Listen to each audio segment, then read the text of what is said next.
안녕하세요. 네, 반갑습니다. 방금 소개받은 권선중 교수입니다. 보통 마지막 강연은 둘 중에 하나거든요. 강연자가 버린 카드거나 아니면 진짜 에이스거나 후자이길 바라봅니다.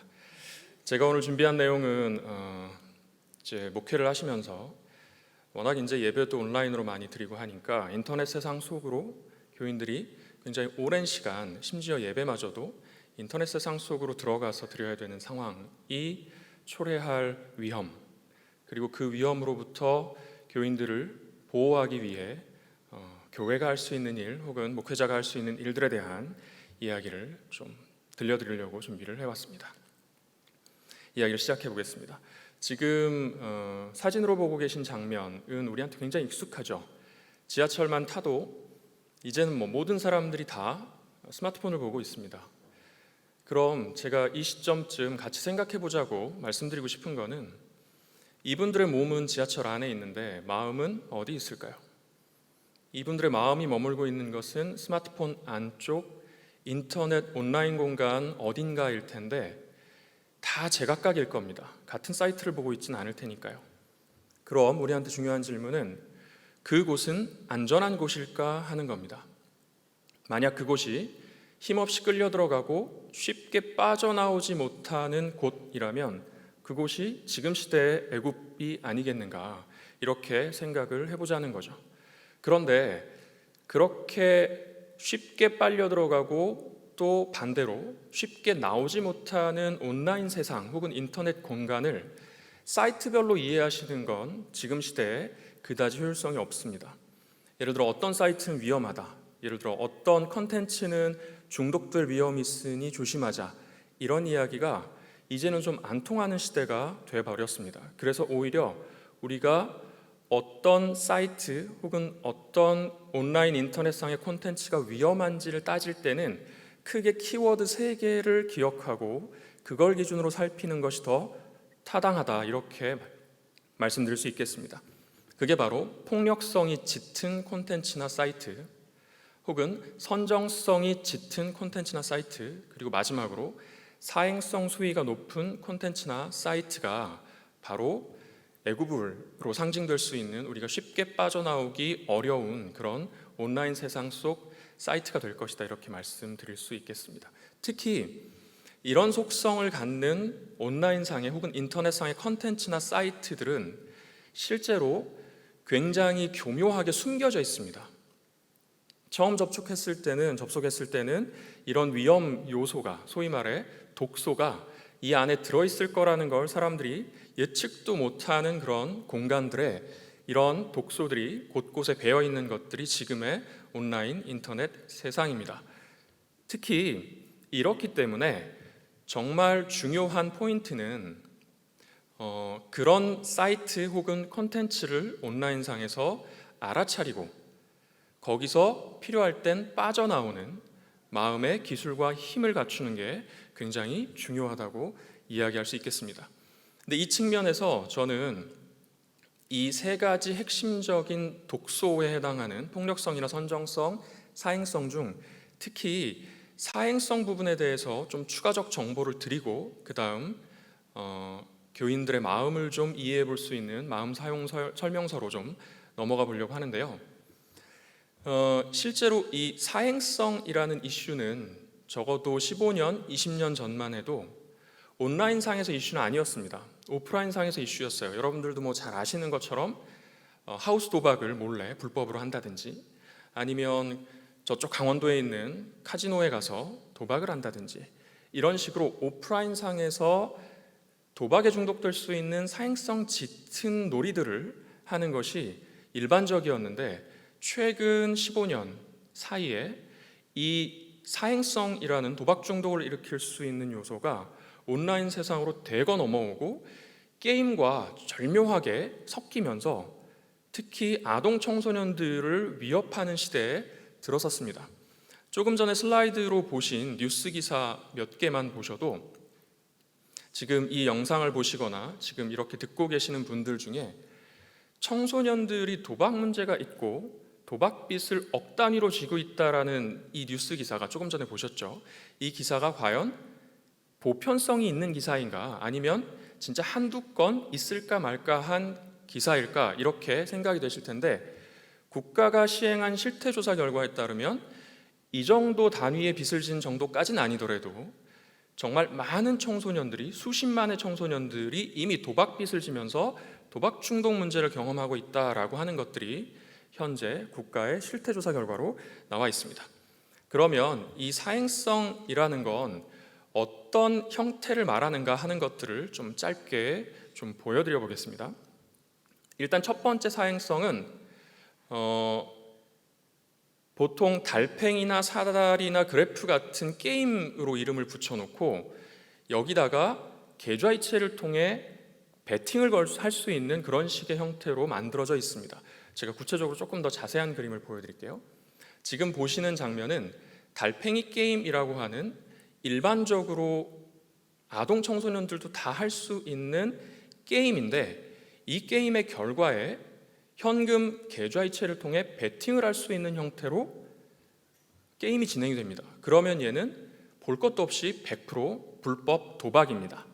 여기에 한 번이라도 경험을 하게 되면 형법상 도박죄에 해당하는 범죄를 저지르는 행위가 되는 겁니다.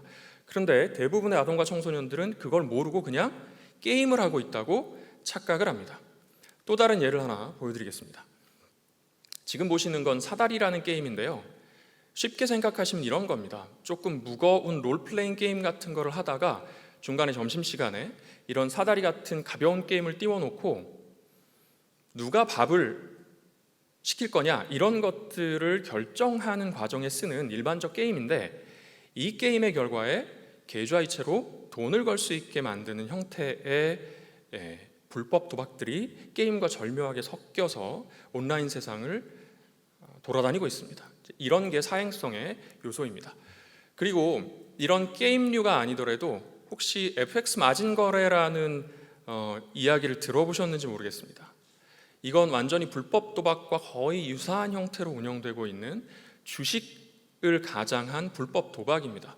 여러분들 전주 지역에서 최근에 끔찍하게 여성을 살해한 살인사건이 있었는데, 그 살해 동기가 뭔가 봤더니 이런 불법 도박을 하다가 잃어버린 자금을 되찾기 위해 자금 마련 과정에서 여성을 살해한 사건이었습니다. 자, 이런 것도 있고요. 마지막으로 하나만 더 보여드리면, 이건 지금 웬 그래프가 하나 나와 있죠. 이건 제가 조금 더 실체에 가깝게 보실 수 있도록 실제 이게 운영되는 홍보용 유튜브 영상을 잠깐 조금만 보여드려 보겠습니다.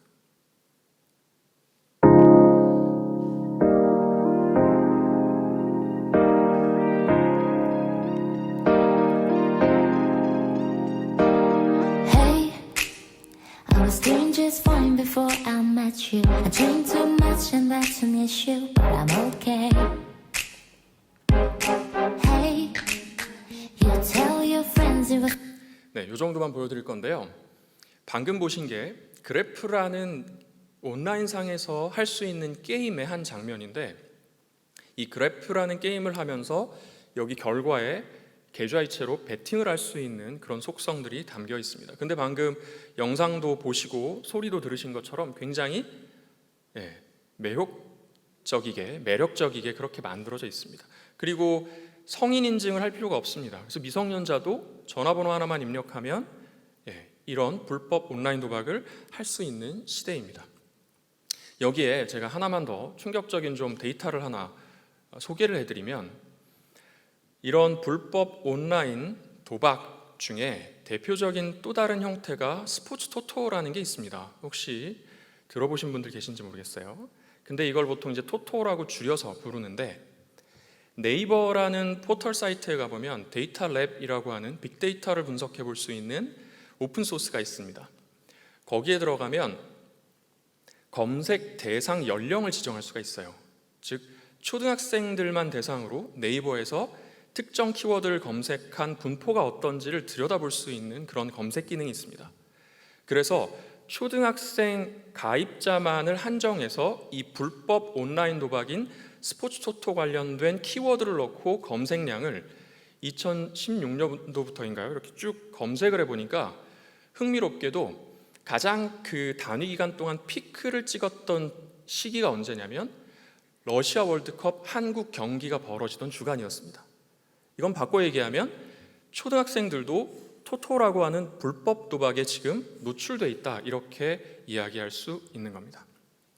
그래서 정리를 좀 해보면 온라인상에서 그 안에 들어가서 쉽게 빠져나오지 못하게 만드는 위험한 독소들이 곳곳에 뿌려져 있는데, 그걸 심리적 개념으로 환원해서 얘기하면 폭력성, 선정성, 사행성으로 표현할 수 있고, 그 중에 사행성은 특히 게임과 절묘하게 섞여 있기 때문에 이 부분에 대해서 보호자가, 특히 교회가 정보를 정확히 알고 특히 아동 청소년들이 이런 위험으로부터 보호될 수 있도록 성도님들 교육하거나 혹은 교육을 위한 혹은 예방을 위한 조치들을 취하는 것이 지금 이 코로나19 시대에 온라인 세상 속을 선제적으로 교회가 찾아가면서 많은 사람들을 보호하는 역할을 하는 측면에서 굉장히 중요한 측면이라고 말씀드릴 수 있겠습니다.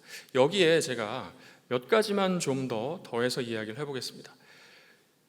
이 자체로는 그냥 법적으로 아무 문제가 없는 게임인데, 이 게임이 조금 전에 소개해드린 불법 도박으로 특히 아동 청소년들을 넘겨주는 이런 식의 다리 역할을 하는 측면들이 요즘 게임 안에 많이 들어있습니다. 그게 여러분들 들어보신 분들 계실지 모르겠는데, 게임 안에 곳곳에 배어있는 확률형 아이템이라는 겁니다. 제가 그 뉴스 기사 하나를 짧게 좀 보여드리겠습니다.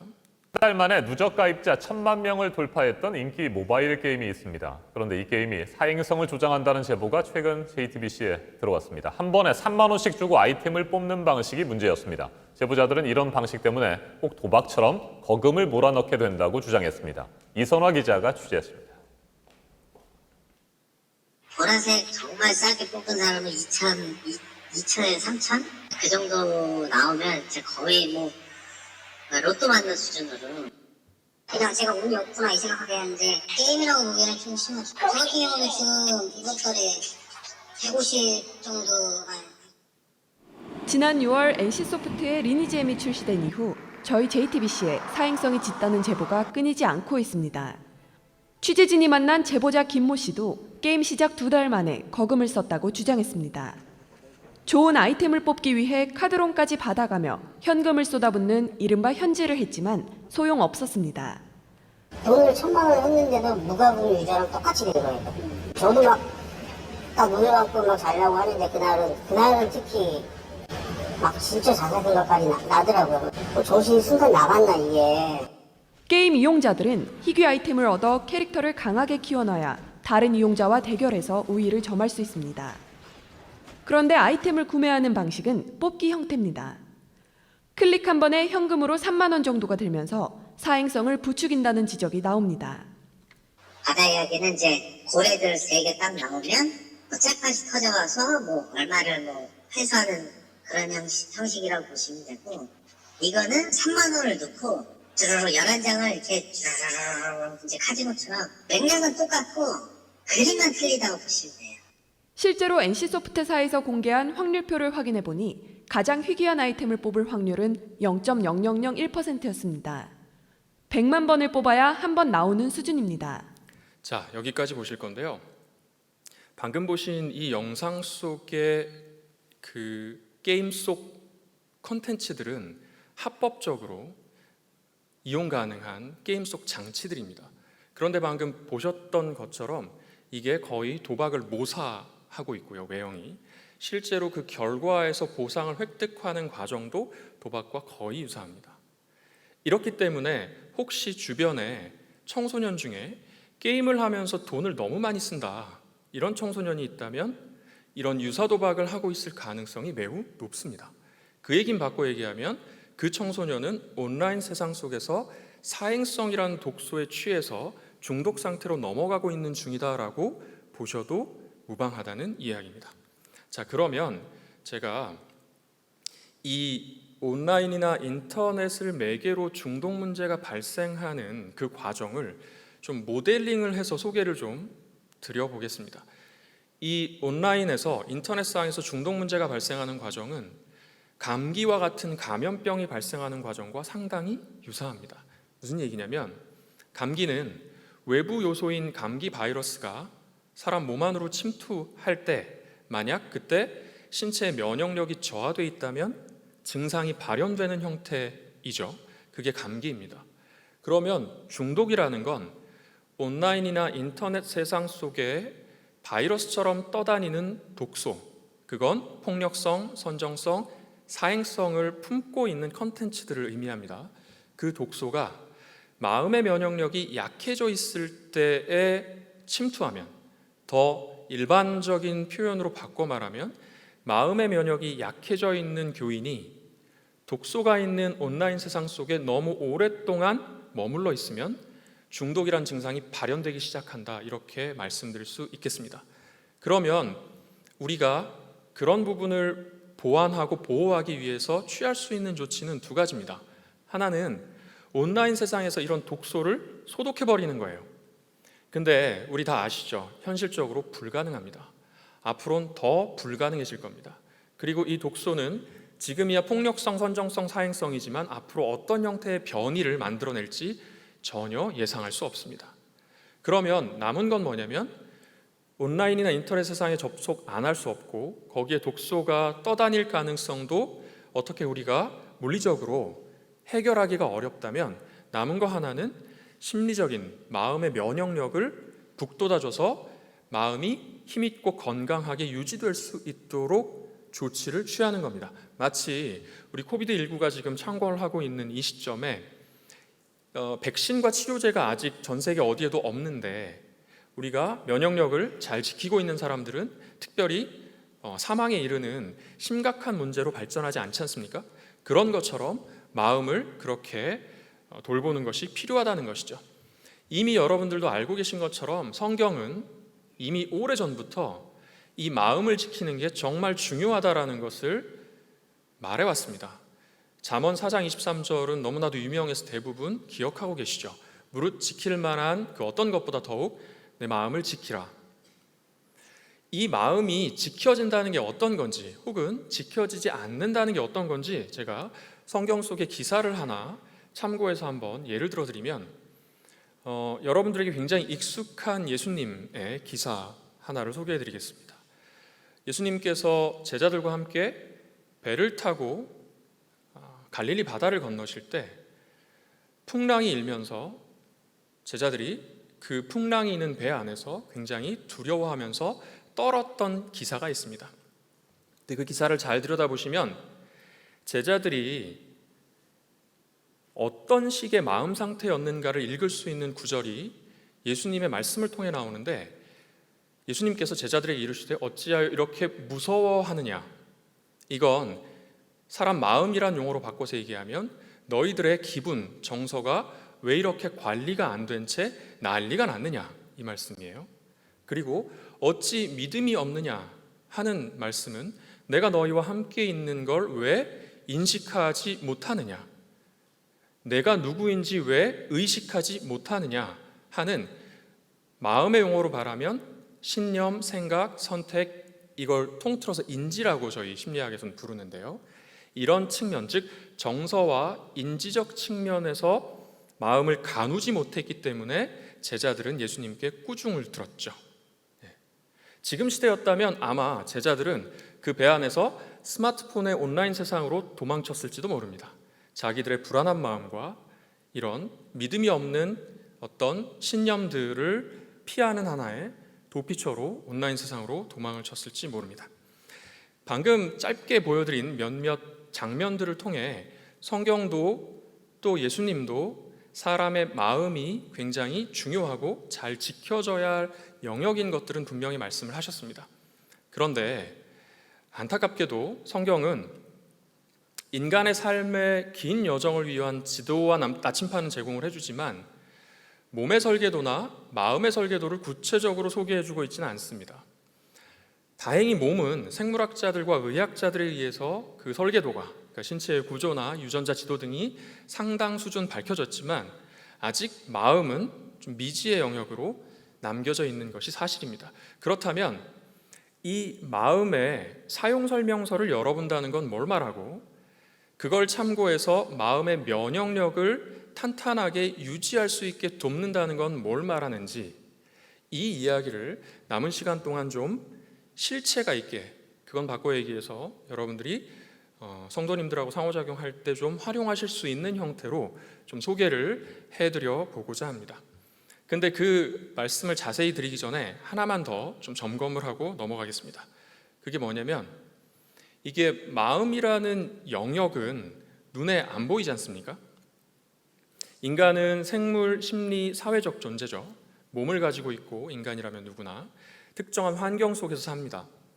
근데 이 몸하고 환경은 눈에 보여요.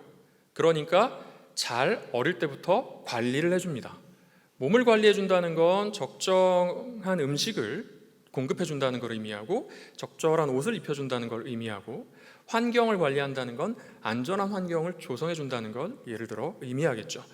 그런데 이 몸과 환경의 결합물처럼 보이는 마음, 실체가 눈에 안 보이는 추상적인 이 마음, 이 영역은 워낙 눈에 안 보이다 보니까 따로 챙겨서 관리해줄 생각들을 흔히 못하는 것 같아요. 그렇게 생각을 못하는 건 더 다시 한번 생각을 해보면 아마도 마음의 실체가 있다라는 것에 대한 자각이 안 되기 때문일 것 같습니다. 이걸 하나 예를 들어서 말씀을 드려보면 보통 부모님들이 보시기에 자녀들이 좀 엇나가는 것 같으면 흔히들 하시는 멘트가 있습니다. 그게 뭐냐면 내가 너 밥을 굶겼냐, 옷을 안 입혔냐, 아니면 내가 너 용돈을 안 줬냐, 왜 말 안 들어?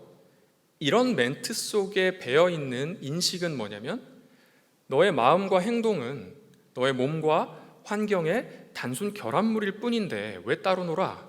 이 이야기거든요. 그런데 그렇지가 않더라는 거죠. 마음은 따로 움직이는 영역이 맞다라는 측면이 제가 이 마음의 설명서를 열어보기 전에 여러분들에게 좀 말씀드리고 싶은 부분입니다. 그 증거를 제가 예능 프로그램의 한 장면을 좀 보여드리면서 확인을 시켜드리고 그 다음 이야기를 진행하도록 하겠습니다. 과자가 있는데 서원아 아빠가 아니 잠깐만 아빠가 자, 요걸 조금 더 보시기 전에 제가 하나를 전제를 깔아드리고 보시는 게 아마 도움이 될 겁니다. 대부분 특히 여기 지금 청중으로 계신 분들께서는 요 예능 프로그램을 못 보셨을 가능성이 있기 때문에 지금 영상으로 잠깐 나올 이 예능 프로그램은 이휘재라는 예능인의 쌍둥이 두 아들을 똑같은 상황 속에 순차적으로 넣어두고 관찰 카메라를 하는 그런 장면입니다. 뭘 테스트하려고 이 관찰 카메라를 하냐면 인내심이라는 걸 테스트하려고 관찰 카메라를 합니다.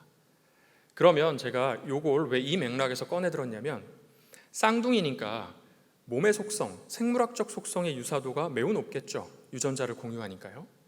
그리고 잘 아시겠지만 쌍둥이들은 어린 시절에 굉장히 비슷한 환경에서 키웁니다. 옷도 똑같이 입히고.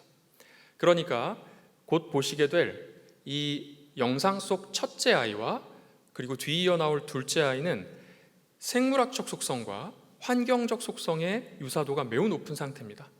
그런데 만약 이 두 아이가 인내심이라는 심리적 측면에서 굉장히 큰 차이를 보인다면 그게 바로 마음은 따로 움직이는 영역이 맞고 그렇기 때문에 따로 챙겨줘야 될 영역이 맞겠구나 하는 증거가 되겠죠. 진짜 그런지 한번 같이 보시겠습니다. 근데 여기서 굉장히 재미있는 포인트를 보실 수 있습니다. 그게 뭐냐면 지금 둘 다 배고파하는 생물학적 상태입니다. 몸이 먹으라고 요구하고 있죠. 그리고 아빠는 사라졌습니다. 환경은 감시자가 사라졌어요. 그럼 인내하는 건 마음을 쓰고 있는 건데 첫째 아이는 두 가지 심리적 기술을 쓰면서 인내를 성공해냅니다. 물론 뽀로로 초콜릿이 지긴 했지만요. 그 정도면 그 나이 아이한테는 잘한 거죠. 두 가지 기술이 뭐였냐면 첫 번째는 주의를 돌리는 기술을 썼습니다. 그리고 두 번째는 자기 절제 언어를 계속 내뱉었습니다. 아빠가 안 된다고 했어. 그런데 흥미롭게도 둘째 아이는 이 두 가지 심리적 기술을 전혀 사용하지 않은 채 몸이 시키는 대로 그냥 마음을 놓아버렸습니다. 중요한 지점은 이렇게 생각해 봐 주십시오.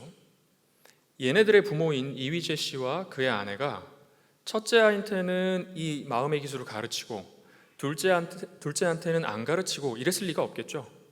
그런데 왜 첫째 아이는 그 기술을 장착해서 이 시점에 사용하고 둘째 아이는 사용하지 못하는가? 이게 그 이유를 지금 밝히는 건 이 강의 맥락에서 적절하지 않아서 넘어가지만 분명히 우리에게 말해주고 있는 건 마음은 실체로서 다룰 만큼 따로 다룰 만큼 그런 영역이 된다라고 이야기할 수 있겠습니다. 자, 여기서 하나만 더 짚어드리면 이 마음이 또 흔히 오해하고 있는 측면이 뭐냐면 공부 잘하고 사회적으로 성공하면 잘 관리되고 있을 거라고 착각을 한다는 겁니다. 지금 영상 속에서 보시는 사진은 몇 년 전에 일어났던 사건 사고의 뉴스 기사 사진입니다.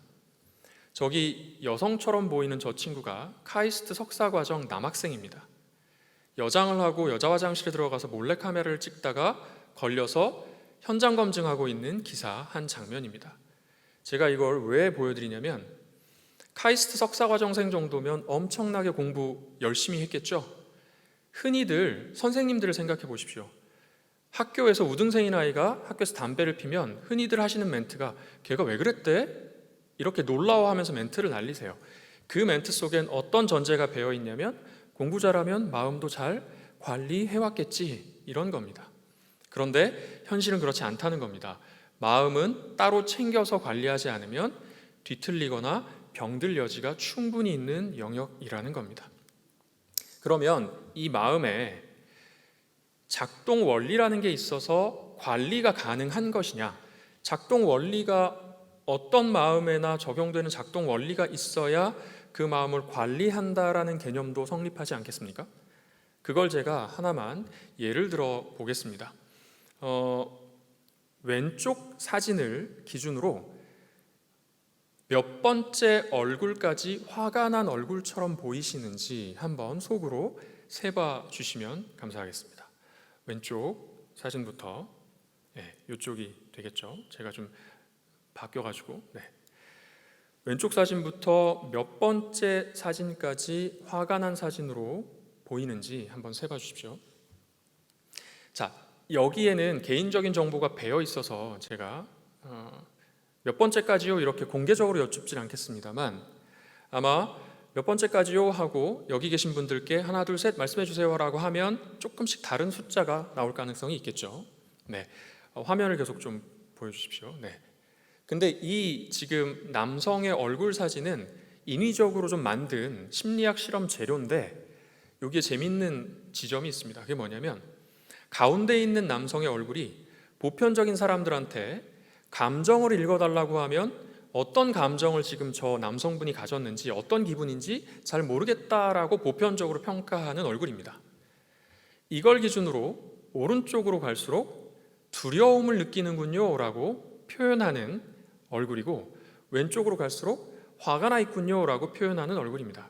바꿔 얘기해서 여러분들이 왼쪽부터 하나씩 따져보셨을 때 만약 이 얼굴까지는 내가 화가 나 보이는데 하고 센 얼굴 수가 4개를 넘어간다면 보편적인 감정 읽기와 일반적인 사람들의 감정 읽기와 다른 식의 타인 감정 읽기의 세팅이 여러분들의 마음속에 돼 있다는 이야기입니다.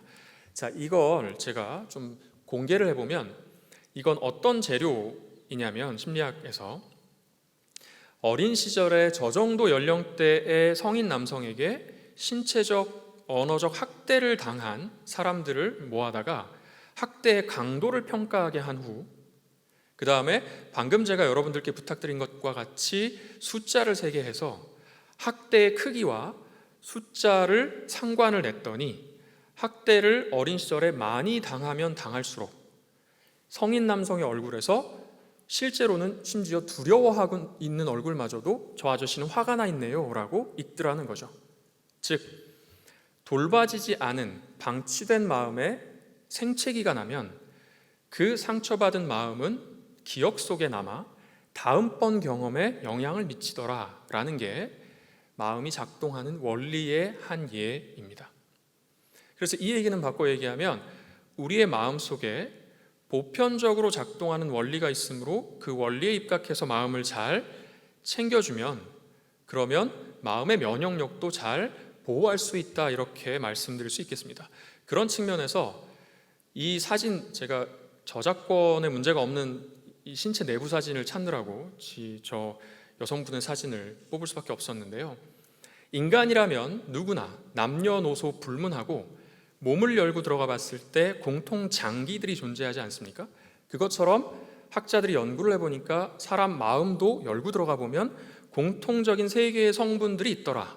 첫 번째가 욕구, 두 번째가 정서, 기분, 그리고 세 번째가 생각, 인지더라. 이렇게 밝혀놨습니다. 그래서 제가 남은 시간 동안 여러분들께 교인들의 마음을 건강하게 돌보기 위한 하나의 방법으로 욕구와 인지 측면의 중요한 정보를 좀 짧게 소개해드리고 이야기를 좀 정리를 해볼까 합니다.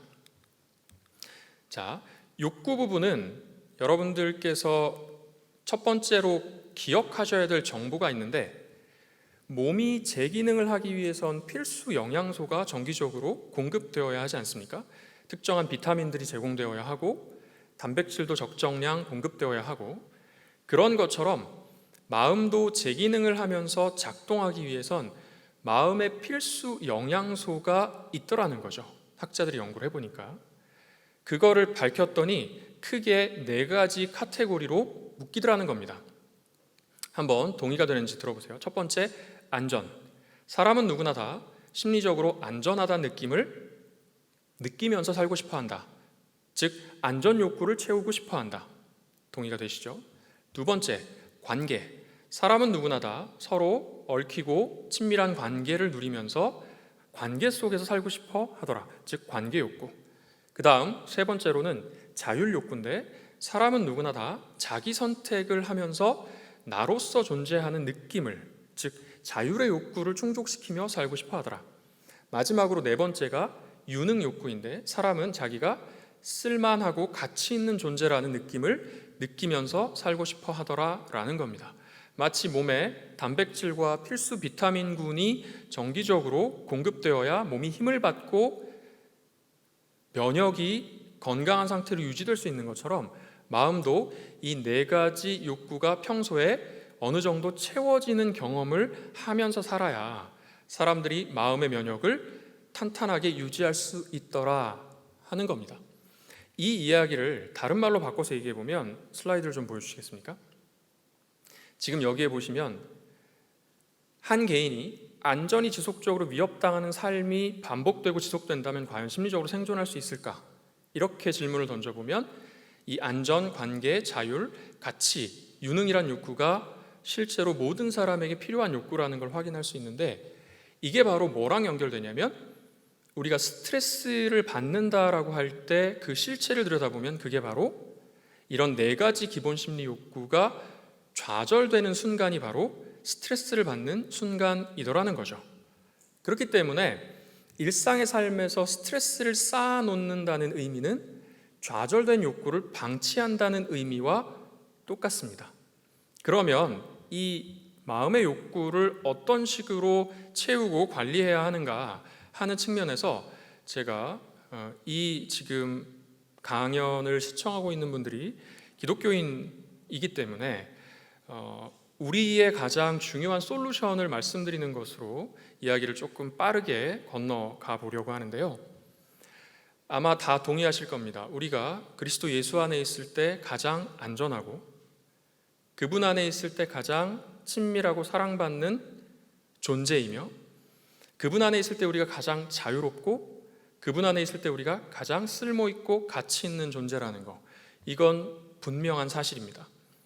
그럼 바꿔 얘기해서 예수님과 하루하루 매 순간 동행하면서 내가 그분 안에 있기에 안전하고 친밀한 관계의 욕구를 충족시키며 자유로운 나의 선택을 할 수 있고, 그리고 내가 쓸모있는 존재인 거야 라는 인식을 교인들이 적어도 하루에 한 번 이상씩은 할 수 있도록 가이드를 해주시는 것, 즉 기도를 할 때 그리고 말씀을 읽을 때 그걸 스스로에게 적용하는 순간에 예수 그리스도가 나의 기본 심리 욕구를 오늘도 채워주셨지 라는 걸 스스로 인식하고 감사할 수 있는 훈련을 기본 경건 훈련에 더할 수 있게 여러분들께서 가이드를 해주시면 그냥 말씀 읽고 또 기도하고 각자의 경험에 비추어 그걸 적용하고 감사하라라고 하는 것이 아니라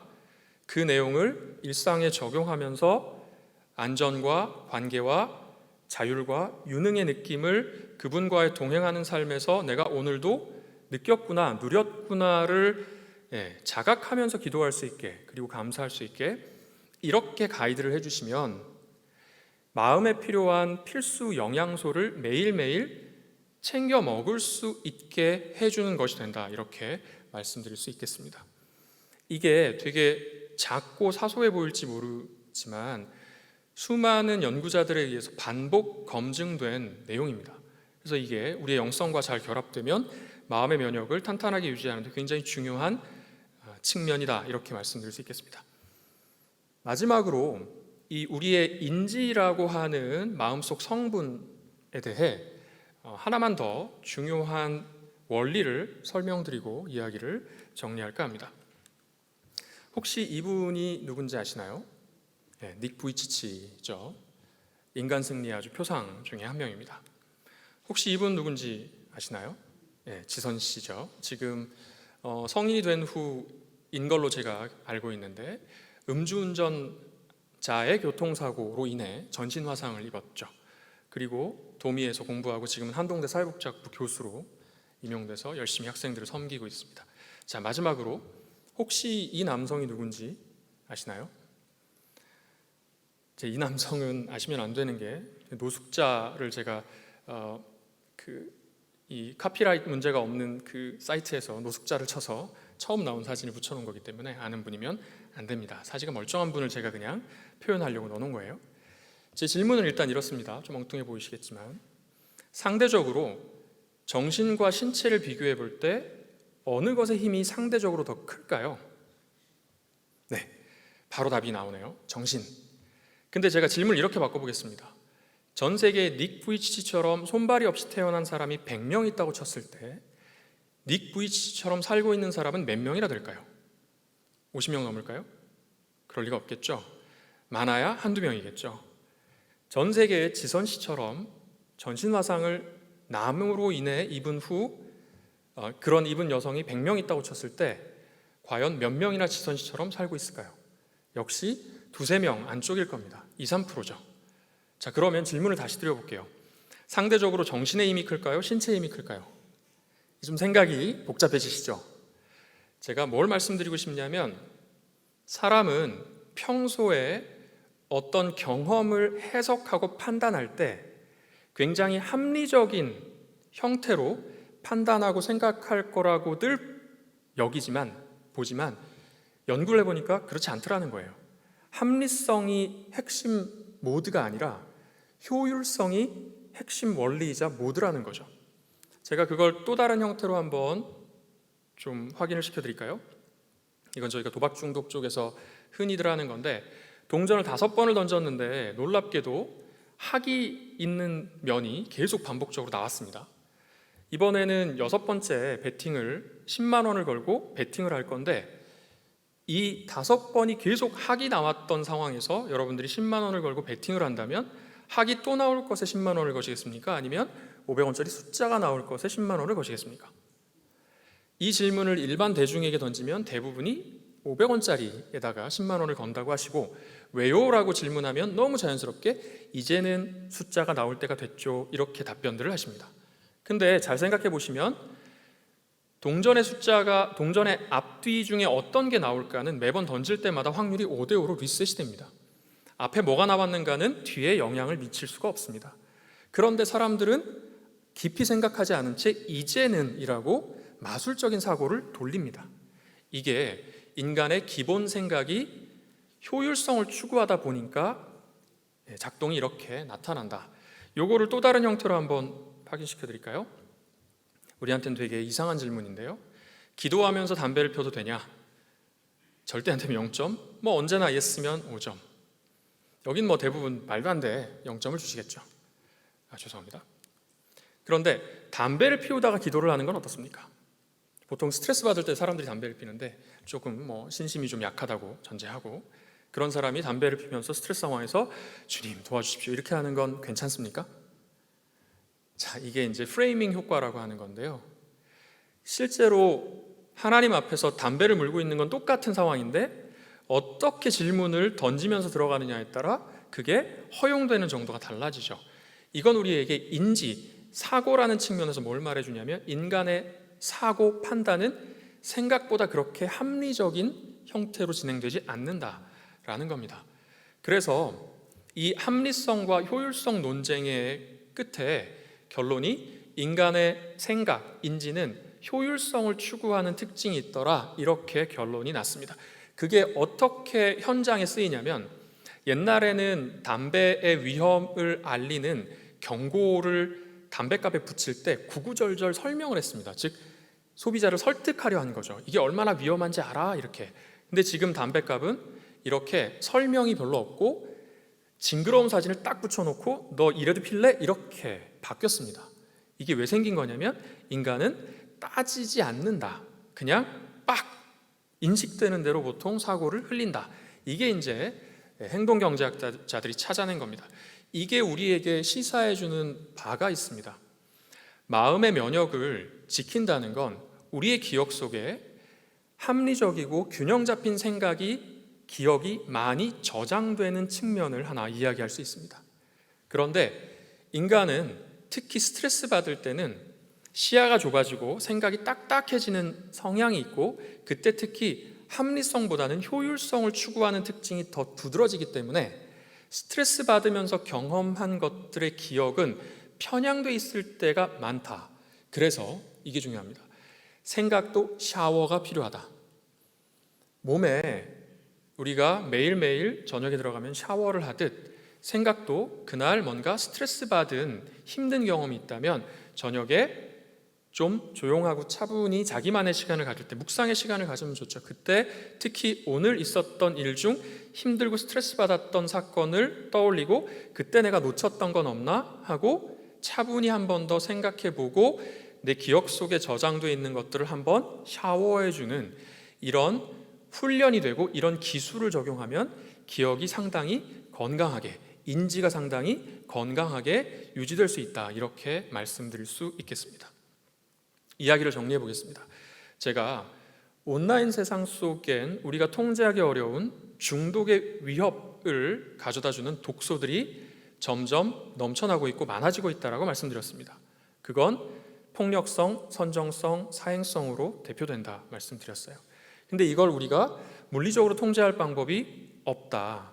남은 방법은 우리 교인들의 혹은 우리 주변의 소중한 사람들의 마음의 면역력을 탄탄히 해서 그 독소로부터 스스로를 보호할 수 있게 해줘야 되는데 그 마음의 면역력의 대표적인 예로 기본 심리 욕구에 해당하는 것들을 성도들이 그리스도와 함께 매일매일 충족시키는 경험을 할 수 있도록 가이드를 해주시고 인지라는 측면에서 이런 효율성을 추구하는 특징이 있다 보니까 매일매일 혹은 매일매일이 어렵다면 뭔가 그날 스트레스가 많았던 날은 그날 저녁에 인지 샤워, 기억 샤워를 할 수 있게 여러분들께서 가이드를 해주시면 묵상과 함께 교인들의 마음이 상당히 면역력이 좋은 상태로 유지될 수 있을 것이다 라고 말씀드릴 수 있겠습니다.